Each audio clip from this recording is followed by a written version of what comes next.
Hi, and welcome to Planetary Calendar. Ralph and Lonnie here again with another forecast, this time for May 2020. And May is always such a nice month, don't you think? I mean, things are warming up, the flowers are starting to bloom and such. And Hey, it starts out with May Day / Lei Day, Lei, the Hawaiian Lei Day, so exactly. that's off to a good foot.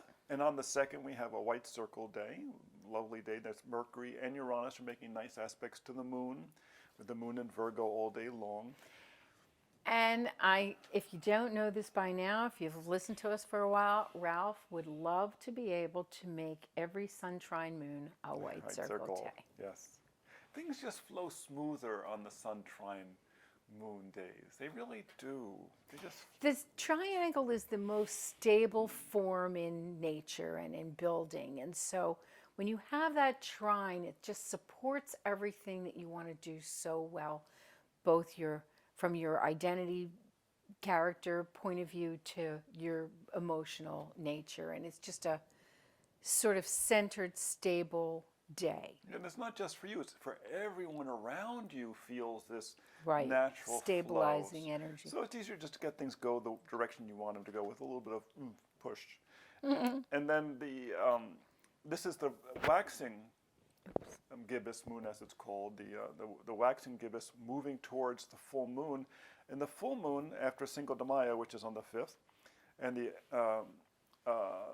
there's the Eta Aquarids? Yes, on the 6th, there's a meteor shower, is on the 7th, and that's the full moon, and it's a full moon, it's a super moon. It's going to be a big moon. And that's going to be in Scorpio because, once again, it's opposite the sun. Can I just mention quickly, when we point out the meteor showers, look the day before and the day after as well. We just put the day of the peak on there. Exactly. But generally speaking, this first part of the month is very kind of easy going. You're not getting a lot of planetary changing signs or anything. The void of courses, you got a couple here and there, but they tend to be like later in the day. I mean, it's in the very nice week. It's when you get up to just after Mother's Day, things start hopping. On the 10th, Mother's Day, you have. Let me step back just a second. For that full moon, make sure you look at the meditation. The meditation for the full moon is validate your sensual self, the importance of communicating your physical needs to others, and how you can benefit from that initiative. Remember, it's the Scorpio moon, Taurus sun. This is a very sensual combination. Okay. Well, and the essential oils that are recommended for that are geranium and frankincense, and place them in sections 2 and section 8. And geranium is a hormonal, female hormonal, and frankincense is a very stabilizing masculine energy. So that's very good to do at the full moon. Right. So remember, it's all about the sensual self and validating that for yourself. Now, after Mother's Day on the 10th, which is our other major holiday after Christmas, I imagine, is Mercury enters Gemini. Now, Mercury's been moving fairly quick, but now it's moved into its own sign, its rulership sign, and things really, really start hopping. And then on the following day, I think you missed that Saturn goes retrograde on Saturn goes Mother's retrograde. Day. Yes, Saturn goes retrograde on Mother's Day. I was trying to pass over that. So thank goodness that the moon does not go retrograde, because the moon represents the mother. Saturn represents often the father or the masculine energy. So if that wants to take a step back on Mother's Day. See, do you like what I did there? Yes, that was good. Okay. And this is Saturn in Aquarius. Now, Saturn has moved into Aquarius now, so now Saturn is turning retrograde in Aquarius after just stepping over into Aquarius a few feet, a few degrees. But now Mercury enters Gemini with the moon, once again, trine the sun, and Mars square Mercury, so there could be some little disruption there. But then you get to the 12th, so on Mercury moves, change sign one day, and then on the 12th, Mars enters Pisces. When you get a lot of these planets changing sign one after another, you get turbulence.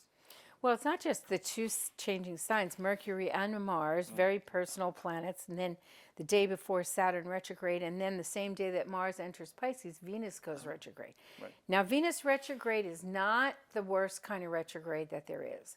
Why? when we have a Mercury retrograde or a Mars retrograde, these energies are energies that are meant to be directed outward. And so when they get retrograde, they seem to be directed inward. And that's frustrating. But the Venusian energy is already turned inward. So when that goes retrograde, it's just a reinforcement of where Venus wants to be anyway. So it's much easier to take, although with all this movements and change of directions, yes, it creates turbulence. And then by the 14th, we have another black box day because Jupiter goes retrograde and other externalized energy that turns inward. So that's also one of the disruptors. Yeah, and the fact that the moon is void, of course, all day long in Aquarius, one of the signs it doesn't do that well. You have some sick time stored up or personal days or something? I would take off May 14th. Yeah, or if you go to work. Or the 12th. Or keep your head down and just, realize that that whole week is really going to be very turbulent. What's cool about it is it gets all done, it gets pretty much all over in 1 week. Kind of that situation. Once you get past that week, you get over to the 17th, you have a white circle day thanks to the Sun trine Jupiter, and then Jupiter, Saturn, and Neptune making nice aspects to the moon. There's a void, of course, but it's real early in the morning. It ends at 6:35.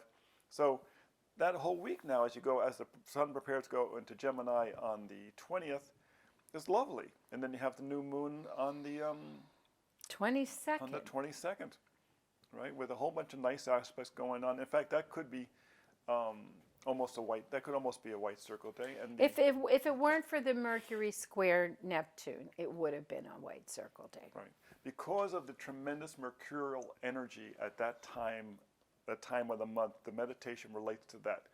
It's vital to feed and calm your nervous system with nutrition and experiences, limiting the noise so you can receive your guide's messages.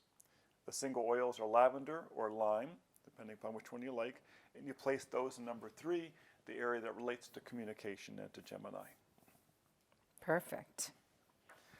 Then what else happens? Then we have Mercury enters Cancer. Entering Cancer. So again, Mercury, if you saw us last month, Mercury is moving very, very quickly. We've got another 17 days here for it to run through a sign. Yes, so you barely sort of get used to the communication, energy of the one sign where it goes into the next one 17 days later. So Mercury in Cancer, I call that kind of like the pulling teeth. Like, don't expect people to be very direct in their communications. No, they kind of come at it sideways, the way a crab kind of walks sideways and stuff, or a little,